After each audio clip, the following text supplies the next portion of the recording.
Graça e paz, irmãos. Queridos, é sempre um motivo de alegria estarmos de volta aqui, essa casa de oração, e uma casa tão especial, né, que nos acolheu durante um bom tempo da nossa adolescência e juventude, né? Então, retornar aqui sempre nos trazem excelentes lembranças, né? E hoje nós tivemos o privilégio de poder trazer, como o pastor Leandro falou, né, o presbítero Joaci, meu pai, que também esteve morando conosco aqui, né? Eu só vim morar aqui por conta dele, né?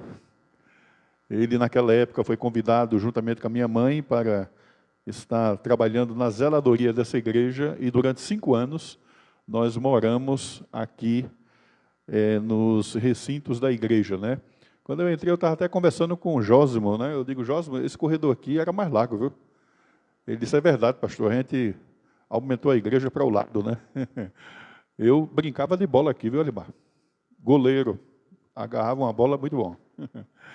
Mas, queridos, eu fico muito feliz em poder estar aqui com os irmãos num momento tão especial em que a igreja volta o seu olhar para a Páscoa, né? Para esse momento em que Jesus, ele entrega a sua vida por nós, para nos trazer salvação. Por isso eu queria convidar você a abrir sua Bíblia no Lucas, capítulo 23, versículos 44 a 47, e vamos fazer essa leitura para o nosso elevo espiritual. E a partir daí, vamos estar diante do Senhor e que o Espírito Santo nos conduza nesse momento de ministração. Sentados, porém reverente, vamos fazer essa leitura. Diz assim a palavra do Senhor. Já era quase a hora sexta, e escurecendo-se o sol, houve treva sobre toda a terra, até a hora nona, e rasgou-se pelo meio o véu do santuário. Então Jesus clamou em alta voz, Pai, nas tuas mãos entrego o meu espírito. E dito isto, expirou. Vendo o centurião o que tinha acontecido, deu glória a Deus, dizendo, verdadeiramente este homem era justo. Amém? Vamos orar? Pai, queremos te louvar, Senhor, e te agradecer por esse momento singelo, Senhor, que estamos na tua casa de oração, entregando a ti o nosso culto racional que estamos te oferecendo como oferta viva, santa e agradável. Nós te louvamos, Senhor, pelos louvores, por tudo que aqui já foi feito. Queremos te louvar também, Senhor, pela tua palavra, Senhor, que fala profundamente aos nossos corações. Essa palavra que é o nosso alimento, Senhor, que é a bússola, que é o Senhor, para a nossa vida e para estarmos fortalecidos diante de Ti. Que o Teu Espírito, Pai, possa nos conduzir e que nesse momento possamos estar com os nossos corações e mentes atentos para ouvir a Tua voz. Tudo isso eu te peço e te agradeço no nome de Jesus. Amém. Meus queridos irmãos, hoje, o primeiro dia, e nós queremos parabenizar os amados irmãos pela cantata, pelos belos louvores que foram entoados a Deus e também que falou profundamente ao nosso coração. Hoje é o primeiro dia dessa conferência, onde o nosso olhar se volta para a vida de Jesus e, inclusive, a sua morte, né? Que é a temática de hoje que nós estaremos trabalhando com os amados irmãos. E a morte de Cristo, ela está registrada não só na palavra de Deus, na Bíblia Sagrada, a qual nós temos como regra de fé e prática, né? Mas ela está registrada na história, porque Jesus veio a essa terra. A Bíblia diz que o verbo se torna carne e habita entre nós, se torna homem, ser humano, e ele morre. E essa morte se torna um fato histórico. Porém, querido, se a gente for analisar esses acontecimentos apenas com o olhar humano, nós iremos associar a morte de Cristo, muitas vezes, olhando apenas para a história, como com a inimizade dos judeus e o caráter inconstante do governador romano, né? A gente iria atribuir a eles a culpa pela morte de Cristo. Veríamos apenas a crueldade romana, né? O desamparo ali do povo judeu, entregar o seu próprio conterrâneo, né, para ser morto. Porém, quando olhamos com os olhos espirituais, podemos contemplar muito além do que isso, do que apenas um fato histórico, né? De que um homem veio, deu a sua vida, como muitos lá fora dizem, né? Uma grande lição de amor, né? Ele veio aqui, trouxe uma grande lição de amor e entregou a sua vida, morreu, se sacrificando, não. Mas quando nós olhamos com um olhar espiritual, a gente pode contemplar que isso vai muito mais além. Um dos grandes pregadores do passado, Spurgeon, né? Quando ele pega o texto lá de Isaías, capítulo 53, e o versículo 10, que diz assim: todavia ao Senhor agradou moê-lo, fazendo-o enfermar, quando der ele a sua alma como oferta pelo pecado, verá a sua posteridade, prolongará os seus dias, e a vontade do Senhor prosperará nas suas mãos. Ele comentando esse texto, ele fala que nós vemos aqui no livro de Isaías um decreto solene de Deus cumprido pelos homens, que foram ignorantes, mas instrumentos culpados dessa realização. E ele diz que ele olha para a lança, as hastes romanas, para os insultos e zombaria do judeu, para a fonte sagrada da qual todas as coisas fluem, e traçam a crucificação de Cristo ao peito da deidade. Ele concorda com Pedro: este homem lhe foi entregue por propósito determinado e pré-conhecimento de Deus, e vocês, com a ajuda de homens perversos, o mataram pregando na cruz. Não devemos imputar a Deus o pecado, mas ao mesmo tempo o fato, como todos os seus efeitos maravilhosos na redenção do mundo, de que nós devemos sempre traçar para a fonte sagrada do amor divino. Como faz o nosso profeta, ele disse: foi da vontade de Jeová esmagá-lo. Ele despreza tanto Pilatos como Herodes e traça o Pai Celestial, a primeira pessoa da divina Trindade. Foi da vontade do Senhor esmagá-lo e fazê-lo sofrer. Que interessante, né? O próprio Deus, ele decreta a morte de Jesus. E a gente vai ver através dessa pequena reflexão que nós vamos traçar aqui, vamos examinar a morte de Cristo e o que devemos aprender com ela. E o primeiro propósito dessa pequena reflexão é esse: é mostrar que a morte de Jesus não foi algo planejado pelo ser humano, não foi algo que foi uma revolta daqueles que estavam ali presentes, mas foi plano de Deus assim o fazê-lo. Foi o próprio Deus que assim o decretou e o determinou. E como é que nós podemos observar isso, meus amados irmãos? Que isso foi parte do plano pré-determinado de Deus. Quando nós olhamos a própria Bíblia, a própria palavra de Deus. Lá em Atos capítulo 2, versículo 23, a gente lê: sendo este entregue pelo determinado desígnio e presciência de Deus, vós o matastes, crucificando por mão de iníquos. Então foi Deus que já havia determinado, já havia dito isso. O cordeiro que foi morto desde a fundação do mundo. Apocalipse 13:8 fala isso. E adorá-lo-ão todos os que habitam sobre a terra, aqueles cujos nomes foram escritos no livro da vida do cordeiro que foi morto desde a fundação do mundo. Então a morte de Cristo, ela foi decretada pelo próprio Deus. Como Isaías colocou aí: Todavia o Senhor agradou-lo moê-lo, fazendo enfermar.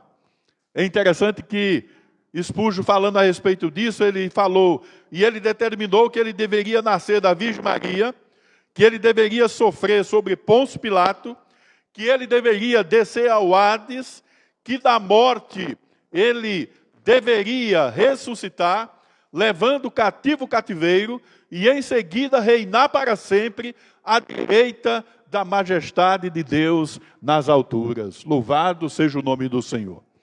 Quando nós pensamos assim, irmãos, toda a nossa perspectiva a respeito da morte de Jesus, ela muda completamente. Foi o próprio Deus que escolheu isso, foi o próprio Deus que o decretou. Ele não foi pego de surpresa, né? Nada pode surpreender a Deus. Às vezes as pessoas dizem assim, Deus criou o mundo, criou o universo, colocou o ser humano lá, né? Mas de repente o homem peca. E aí Deus vai dizer assim, vamos preparar agora um plano B, né? Vamos tentar remodular todo este plano para que o homem possa ser salvo. Não. Deus já havia decretado tudo desde a fundação do mundo. A morte de Cristo, irmãos, ela foi anunciada pelos profetas. O evangelista Mateus, ele fala a respeito disso. O próprio Jesus também falou, como, pois, se cumpririam as Escrituras, segundo as quais assim devia suceder. Era necessário que ele padecesse, era necessário que ele morresse. Quando você vai lá para Gênesis, a gente vê que a partir do capítulo 3, versículo 15, ele já dizia isso ao próprio homem. Porém, inimizade entre ti e a mulher, entre a tua descendência e o seu descendente. Este te ferirá a cabeça e tu lhe ferirás o calcanhar. Já falando da morte do Salvador. O Salmo 22, versículo 16 a 18, também traz esse relato. Cães me cercam, uma susca de malfeitores me rodeiam, transpassaram-me as mãos e os pés. Veja que o relato ele é bem específico, né? Posso contar todos os meus ossos, eles me estão olhando e encarando em mim. Repartem entre si as minhas vestes, e sobre a minha túnica deitam sorte. O salmista falando isso antes da morte do Salvador, mas o relato já trata e a gente pode vislumbrar exatamente como aconteceu com o próprio Jesus. Isaías 53, versículo 5, ele foi transpassado pelas nossas transgressões, moído pelas nossas iniquidades. O castigo que nos traz a paz estava sobre ele, e pelas suas pisaduras nós fomos sarados. Que coisa maravilhosa, não é? É interessante, irmãos, quando a gente começa a olhar para a morte de Cristo e perceber essas nuances, porque hoje, quando se fala da morte de Jesus, eu não sei se você já prestou atenção, mas geralmente a sociedade, quando coloca isso lá, né? Até na televisão, quando vai passar, né? Olha, vamos lá para Caruaru, né? Aquela região ali, né? E você vai ver ali o maior espetáculo da terra, né? Então, vão lá para ver um espetáculo, né? Para ver uma encenação. E quantos ali choram, se emocionam, olha toda aquela cena teatral, mas parece que aquilo é somente aquela exibição, aquela encenação, né? Aquilo não traz transformação de vida, não traz quebrantamento, não mostra àqueles que estão ali que aquele que estava morrendo ali há 2000 anos atrás veio para nos remir, estava em nosso lugar, porque era eu e você para estar pagando e morrendo ali no lugar dele, mas ele se coloca em nosso lugar para nos dar vida e vida com abundância. Então, amados, a morte de Cristo não foi um acontecimento inesperado, não. Jesus, ele não fracassou na sua missão. Alguém, analisando pela ótica humana, podia dizer, ele terminou fracassando, né? Esse profeta que veio pregar, que veio anunciar, de repente agora ele morre. Não. Se sua missão era estabelecer um reino aqui terreno, com certeza ele teria feito isso. Porque lá em João, capítulo 6, versículo 15, ele mesmo afirma, sabendo, pois, Jesus que estava para vir com o intuito de arrebatá-lo para proclamar o rei, ele retira-se novamente sozinho para o monte. Quando Jesus percebe que eles queriam ali que o reino humano fosse estabelecido, né? Então Jesus se retira, porque o reino dele não era deste mundo. E ele respondeu muitas vezes às autoridades, né? Tu és o rei de judeu? Tu dizes, o meu reino não é deste mundo, o meu reino é lá do céu, porque foi de lá que eu vim para glorificar e exaltar o meu Pai. Mateus 26, 53, o próprio Jesus falando, ele dizia o seguinte: acaso pensas que não posso rogar a meu Pai, e ele me mandaria nesse momento mais de 12 legiões de anjos? Se Jesus quisesse estabelecer o seu reino aqui na terra, será que ele não teria poder e autoridade para isso? Teria. Mas não era esse o objetivo dele, estabelecer o reino aqui. Não estamos à espera de um futuro reino. Colossenses 1,13 diz: ele nos libertou do império das trevas e nos transportou para o reino do Filho do seu amor. Agora nós estamos ligados a ele. O reino de Cristo é a igreja. Lembra quando ele falou a Pedro, lá em Mateus 16, também eu te digo que tu és Pedro, e sob esta pedra edificarei a minha igreja, e as portas do inferno não prevalecerão contra ela. Louvado e glorificado é o nome de Jesus. Então, o reino de Cristo não era estar ligado aqui, mas está ligado ao céu, como a igreja que caminha aqui, né? Quando nós olhamos para a morte de Cristo, vemos ele ali crucificado naquele madeiro, nós nos lembramos que, assim como ele veio, entregou a sua vida por cada um de nós, ele virá para buscar a sua igreja e nós morarmos lá no céu, louvando e glorificando o seu nome. É para isso que ele veio, é para isso que ele morreu.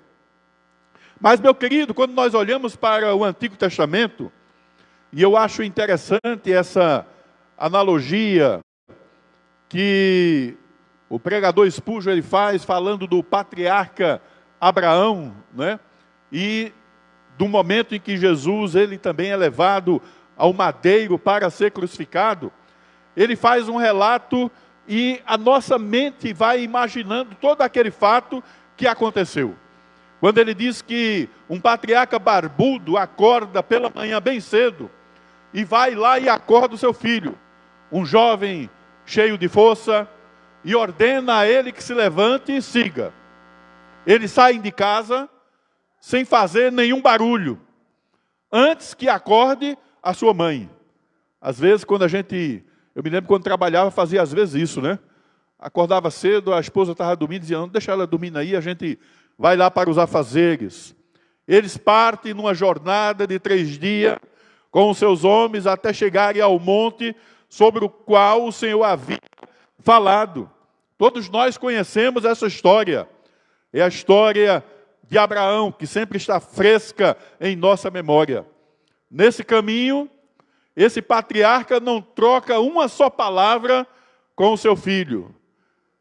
O seu coração está cheio para falar. Ele está sobrecarregado pela tristeza. Deus havia mandado que ele tomasse o seu filho, o seu único filho, e matá-lo na montanha como um sacrifício. E lá estão eles indo juntos.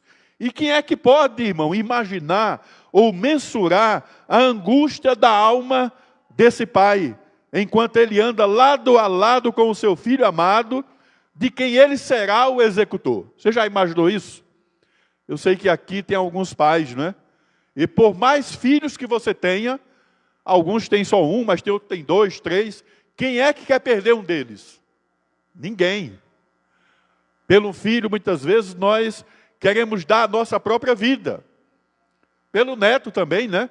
Quando a gente vê ele adoecer, muitas vezes nós dizemos assim, Senhor, por que não é comigo? Porque não seria melhor se fosse eu? Porque o coração do pai é assim. O 3º dia chegou, os servos são ordenados para ficar no sopé da montanha, enquanto ele vai subindo para adorar a Deus. Agora, pode alguém imaginar como o sofrimento desse pai supera todas as margens de sua alma? Enquanto ele subia, o seu filho Isaque vai e diz: as brasas e a lenha estão aqui, mas onde está o cordeiro para o holocausto?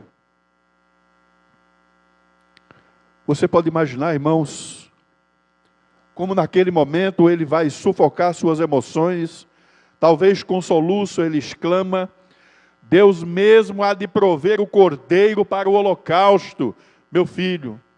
Vejam, o pai comunicou ao seu filho o fato de que Deus demandara a sua vida. Isaque, que poderia ter lutado e escapado do seu pai, porque era um jovem, né? Ele tinha força. Quando ele escutou assim: olha, meu filho, você é que vai ser executado, o que é que ele poderia fazer? Correr, né? Eu vou me livrar, eu não vou não. Mas naquele momento que ele escuta que o próprio Deus havia preparado tudo para que ele fosse colocado ali naquele holocausto, o próprio Isaque declara que ele deseja morrer se Deus assim havia decretado. Ele voluntariamente coloca a sua vida ali diante daquele altar. O pai toma o seu filho, prende suas mãos atrás de suas costas, ajunta as pedras, constrói um altar, deita a lenha e tem o seu fogo pronto. E agora, onde está o artista que pode pintar a angústia da contenção do pai?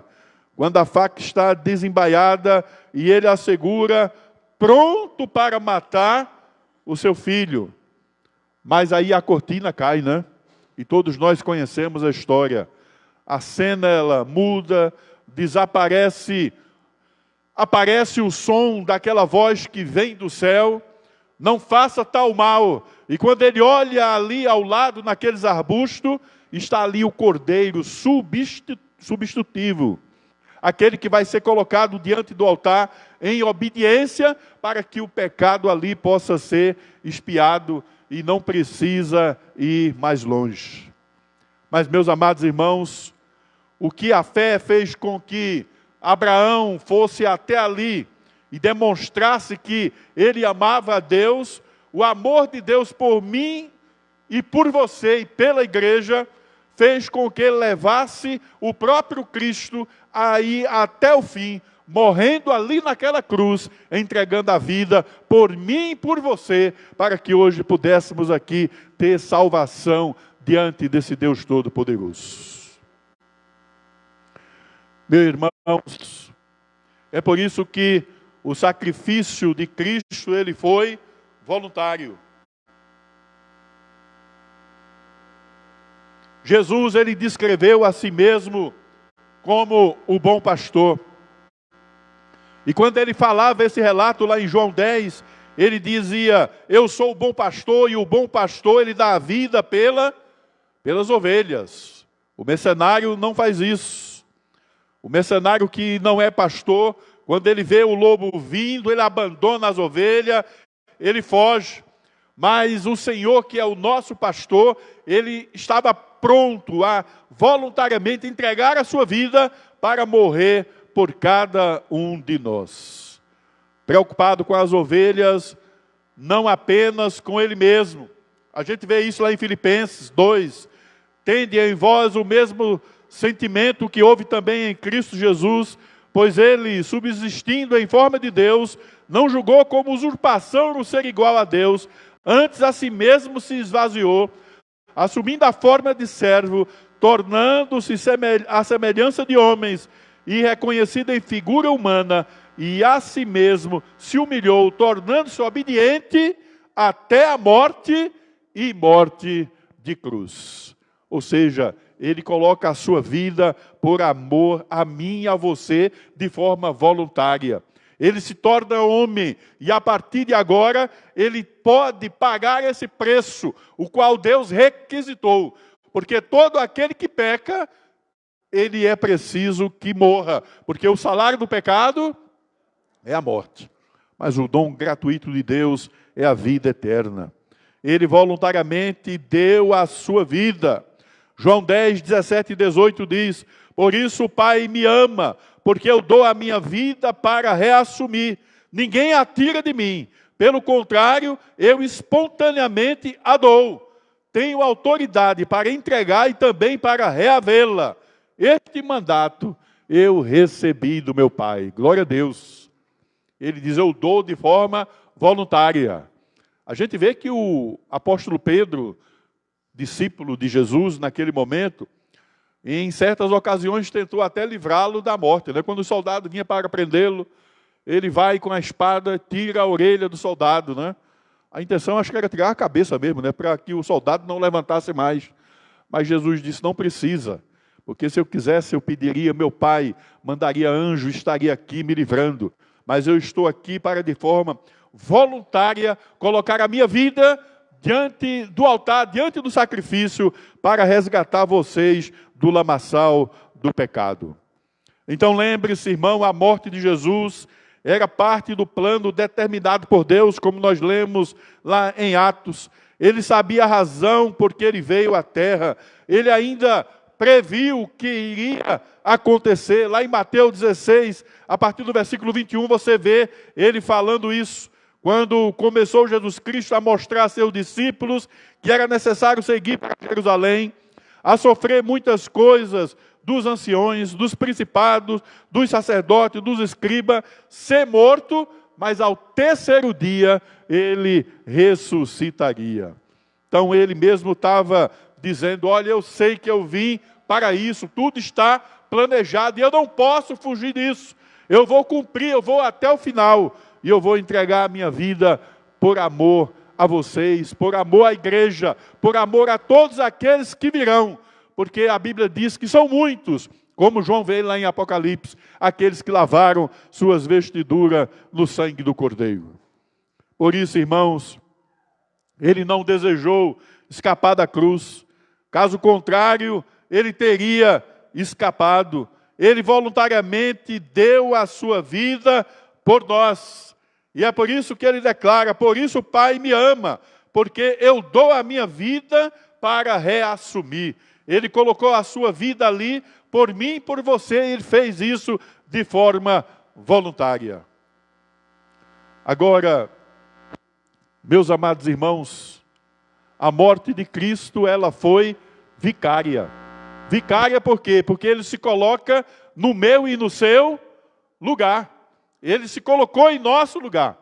Porque aquele madeiro, aquela cruz, era para quem? Era para a gente. Deus, olhando do céu para a terra, não viu um justo sequer. Todos pecaram. E aqueles que pecam, o que é que merecem? A morte. Então aquele madeiro, aquela cruz, seria nossa. Mas só que Isaías diz: todavia o Senhor agradou-lo moê-lo, fazendo-o enfermar, quando ele deu a sua alma como oferta pelo pecado. Ele se coloca ali em nosso lugar. Cristo, ele foi lançado na cruz de madeira para que eu e você não sofresse mais essa terceira morte, a morte eterna, mas para que agora eu tivesse vida eterna nele. É por isso que, olhando para a cruz, nós seremos salvos. É por isso que, olhando para a cruz, nós temos a garantia da vida eterna. Mas, meu amado amigo e irmão, quando nós falamos da morte de Cristo, ela é algo que, por mais que eu tente aqui descrever ou trazer uma narrativa para os irmãos, a mente humana muitas vezes não consegue ter uma compreensão exatamente de tudo que aconteceu ali naquele momento.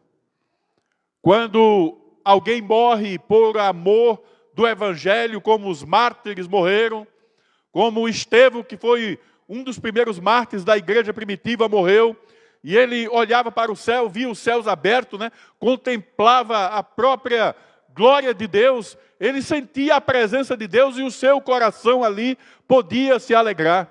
Quando você vai ler a história de muitas pessoas que morreram pelo amor do Evangelho, você vê que são pessoas que muitas vezes estão morrendo, mas a sua alma está feliz, está contente, porque ela sabe que ela vai sair dali para habitar a mansão celestial, e o próprio Deus está ali presente para conduzir aquela pessoa. Mas é interessante que na morte de Cristo, quando ele está ali prestes a dar seu último suspiro, a frase que sai lá do seu íntimo é essa: Deus meu, por que me desamparaste? Ele sofre aquela amargura, todo aquele cálice amargo da ira de Deus é derramado sobre a sua vida. E ele tinha que suportar tudo aquilo, porque ali estavam os nossos pecados, estava o meu pecado, estava o seu pecado, e aquilo era tremendo, porque era da humanidade inteira. E ele foi até o final. E no final ele diz: Pai, tudo está consumado, em tua mão entrego o meu espírito. E como foi cantado aqui, né? A morte foi vencida para a honra e a glória desse Deus Todo-Poderoso. Queridos, e o que é que ganhamos com isso? Nós ganhamos a salvação, nós ganhamos o perdão que foi possibilitado através do sangue de Jesus. O perdão é possível através do sangue de Cristo. Lá em Mateus 26, 27 a 28, tomou um cálice e, tendo dado graças, o deu ao seu discípulo, dizendo: bebei, porque isto é o meu sangue, o sangue da nova aliança derramado em favor de muitos, para a remissão dos pecados. Cristo morreu, derramou o seu sangue, agora os meus pecados podem ser perdoados. Lá em Efésios nós lemos, Efésios 1:7, no qual temos a redenção pelo seu sangue, a remissão dos pecados, segundo a riqueza da sua graça. Onde abundou o pecado, superabundou a graça de Deus. Por mais pecaminoso que seja o homem, o sangue de Jesus tem poder para purificar todos os pecados. Amém? É verdade. E isso traz um grande conforto ao nosso coração. Quando eu olho para a morte de Cristo, ele ali crucificado, pagando esse alto preço, né? Se colocando ali ao meu favor, agora eu posso tranquilizar o meu coração e dizer: a salvação chegou até mim, o perdão dos pecados agora eu posso obter, porque esse alto preço que foi pago tem o poder de me resgatar lá do lamaçal do pecado para o seu reino de glória. Os sacrifícios do Antigo Testamento atavam o perdão ao derramamento de sangue. A gente vê lá em Hebreus que quase todas as coisas, segundo a lei, se purificam com sangue, e sem derramamento de sangue não há remissão de pecado. Desde o livro de Levítico, lá 17:11, nós vemos isso. Esses sacrifícios não poderiam tirar o pecado, porque o próprio livro de Hebreus diz: porque é impossível que o sangue de touros e bodes remova pecado, mas prefigurava o sacrifício de Jesus, sua morte.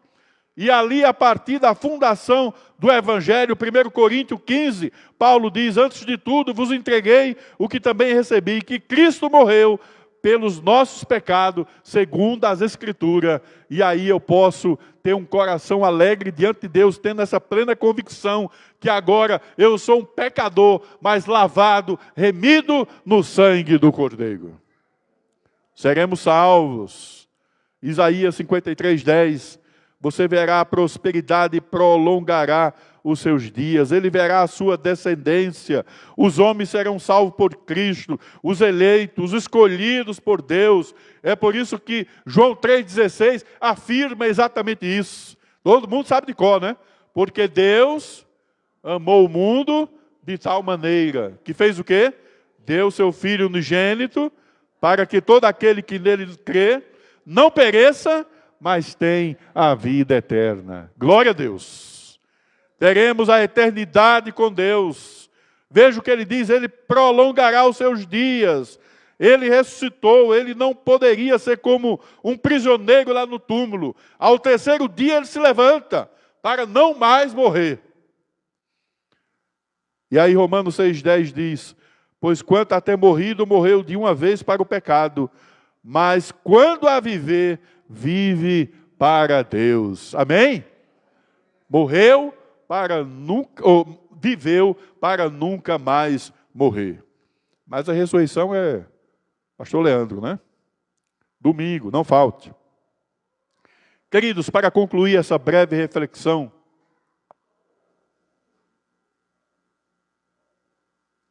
refletir sobre a morte de Jesus